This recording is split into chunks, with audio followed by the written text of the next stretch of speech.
ભરૂચ લોકસભા બેઠકની આગામી ચૂંટણીને લઈને ભાજપની ચૂંટણી પ્રબંધક સમિતિની બેઠક ચૂંટણી મધ્યસ્થ કાર્યાલય ખાતે ગુરુવારે બપોરે મળી હતી. ભરૂચ કોલેજ રોડ સ્થિત ભાજપ લોકસભા ચૂંટણી મધ્યસ્થ કાર્યાલય ખાતે પૂર્વ ગૃહમંત્રી અને લોકસભા ક્લસ્ટર પ્રભારી પ્રદીપસિંહ જાડેજાની અધ્યક્ષતામાં ચૂંટણી સમિતિની બેઠક મળી હતી. ભરૂચ લોકસભા બેઠકના ભરૂચ, નર્મદા અને વડોદરા જિલ્લાના સંગઠનના હોદ્દેદારો કાર્યકરોને સંબોધતા માહિતી અને માર્ગદર્શન પૂરું પાડ્યું હતું. આગામી લોકસભાને લઈ કેન્દ્ર અને પ્રદેશની સૂચના મુજબ એક સાથે 26 બેઠકોમાં ભરૂચમાં પણ લોકસભા ચૂંટણી કાર્યાલયનો આરંભ કરાયો હતો. જે બાદ ભરૂચ લોકસભા બેઠક માટે સંગઠન અને ચૂંટાયેલા પ્રતિનિધિઓ સાથે બેઠક યોજાઈ હતી. આજે ચૂંટણી પ્રબંધક સમિતિની બેઠકમાં ભરૂચ લોકસભામાં સમાવિષ્ટ વડોદરા, નર્મદા અને ભરૂચ જિલ્લા 7 વિધાનસભાના નિયુક્ત હોદ્દેદારો, સંયોજકો, કાર્યકરો સાથે બેઠક યોજવામાં આવી હતી. જેમાં તેઓની નિયુક્તિ, જવાબદારી, પ્રવાસ, સંકલન, વિવિધ વિભાગોની જાણકારી સહિતની વિગતે ચર્ચા કરી અને માર્ગદર્શન માહિતી આપી હતી.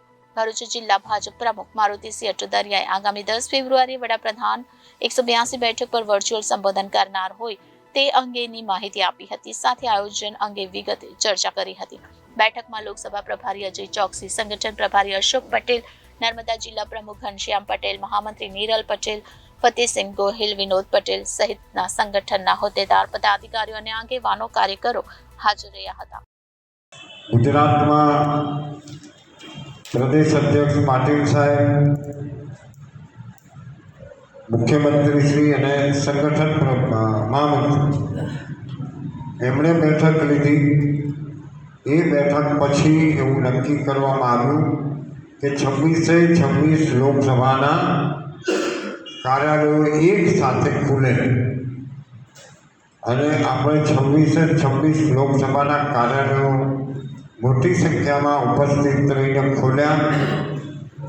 ત્યાર પછી લોકસભાની બેઠક ચૂંટાયેલા લોકોની અને સંગઠનના લોકોની, સહકારી ક્ષેત્રના, એ પ્રમાણે આપણે કામ કર્યું.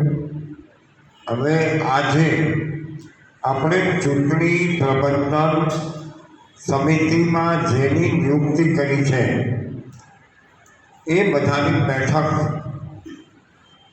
આપણે આજે આ રાખી.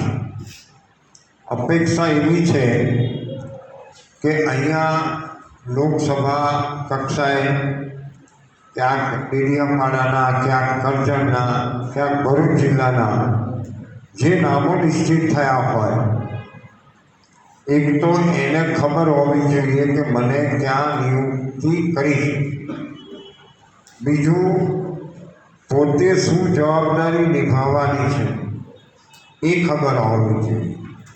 ત્રીજું, એક વિભાગવાળાને બીજો વિભાગ કોને સોંપ્યો છે જેથી કરીને સંકલનનો અભાવ ન રહે.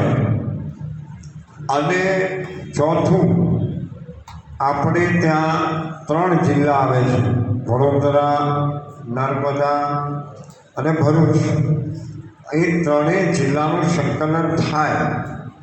આમાં જુદા જુદા આશયના કારણે આજે આપણે આ ચૂંટણી પ્રબંધન સમિતિની બેઠક રાખી છે. મને લાગે છે કે આમાં ઘણા એવા કાર્યકર્તાઓ હું જોઈ રહ્યો છું કે વર્ષોથી એ લોકસભાની, સંકલનની, ચૂંટણી પ્રબંધનની, આખી વિધાનસભાની ચૂંટણી લડાવવાની એમની જવાબદારીઓ હોય છે. Reporter Viral Gohil, Janadesh news, Bharuch.